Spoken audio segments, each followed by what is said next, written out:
Future doctors, welcome to Med Experience. I am Siddhi Ali, a second year MBBS student currently studying in Jalpaiguri Government Medical College, who scored 355 out of 360 in NEET 2023.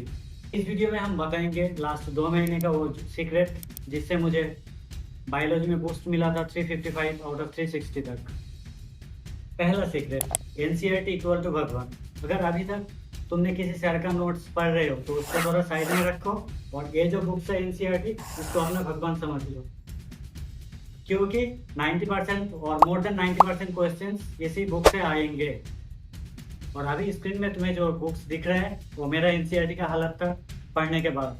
अगर तुम सोच रहे हो कि NCERT पढ़ने से ही हो जाएगा तो गलत हो। एनसीईआरटी पढ़ने के बाद स्टेप 2 भी फॉलो करना पड़ेगा, वही चीज क्वेश्चन प्रैक्टिस। क्वेश्चन प्रैक्टिस करने का तरीका जो है और मैंने जो फॉलो किया था वो है, एक चैप्टर पढ़ो, किताब से एक चैप्टर पढ़ लो पूरा एनसीईआरटी लाइन बाय लाइन, उसके बाद प्रीवियस ईयर्स क्वेश्चन प्रैक्टिस करो। और अगर तुम्हारे पास टीवाईटी के अलावा कुछ किताब है तो उससे भी क्वेश्चन प्रैक्टिस कर डालो, क्योंकि जितना क्वेश्चन प्रैक्टिस करोगे उतना मार्क्स ज़्यादा इंप्रूव होंगे। एनसीईआरटी भी पढ़ लिया, क्वेश्चन प्रैक्टिस भी कर लिया, लेकिन एग्जाम में तो हर क्वेश्चन को सॉल्व करने के लिए इतना टाइम नहीं मिलेगा। इसीलिए अगर एग्जाम सिचुएशन को तुम्हें रेप्लिकेट करना है तो इसके लिए तुम्हें देना पड़ेगा मॉक टेस्ट, और बहुत सारे मॉक टेस्ट, क्योंकि mock test equal to final exams की रिहर्सल। अभी से जितना दिन बचा हुआ है हर दिन 1 या 2 मिनिमम, 1 या 2 मॉक टेस्ट दो, ठीक है। और मॉक टेस्ट देते टाइम एक बात याद रखना, मॉक टेस्ट देने के time no phone no breaks, सिर्फ टाइमर ऑन रहेगा, क्योंकि इससे ही तुम्हें रियल एग्जाम जैसा फील आएगा। हाँ, और एक बात जरूर याद रखना, टाइमर जो है वो 35 मिनट से ज्यादा नहीं होना चाहिए। अब आते हैं मॉक टेस्ट के बाद क्या करना चाहिए। मॉक टेस्ट के बाद सबसे ज्यादा जो जरूरी है वो है मॉक टेस्ट एनालिसिस। और मॉक टेस्ट एनालिसिस के टाइम ये 3 बातें याद रखना।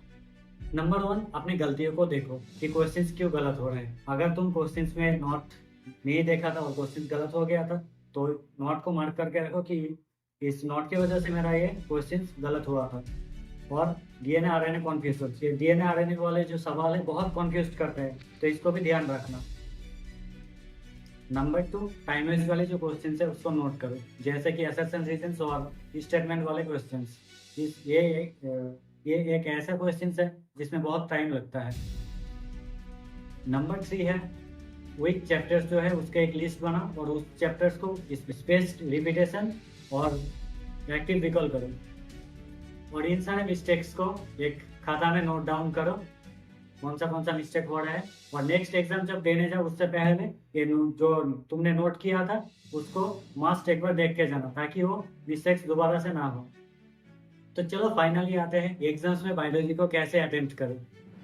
तो पहले ट्राई करना कि बायोलॉजी क्वेश्चन पहले अटेम्प्ट करो, क्योंकि बायोलॉजी है तो नीट है। बायोलॉजी में ध्यान रखना, क्वेश्चन पढ़ने में जल्दबाजी मत करो। क्वेश्चंस में देखो, अगर वहाँ पर एक्सेप्ट है और नॉट है तो उसको हाईलाइट करो, क्योंकि ऐसे क्वेश्चन बहुत सिली मिस्टेक्स होते हैं।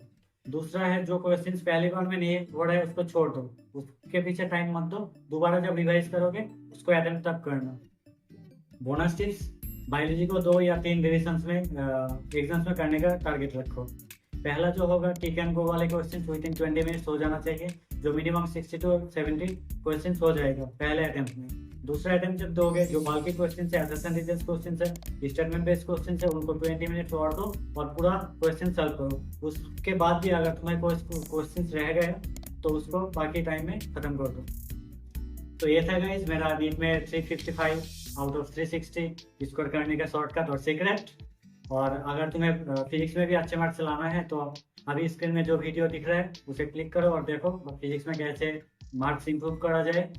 और अगर वीडियो पसंद आए तो लाइक बटन हिट करो, सब्सक्राइब करो और अपने दोस्त को साथ शेयर करो, ताकि वो भी अच्छे स्कोर्स कर पाए।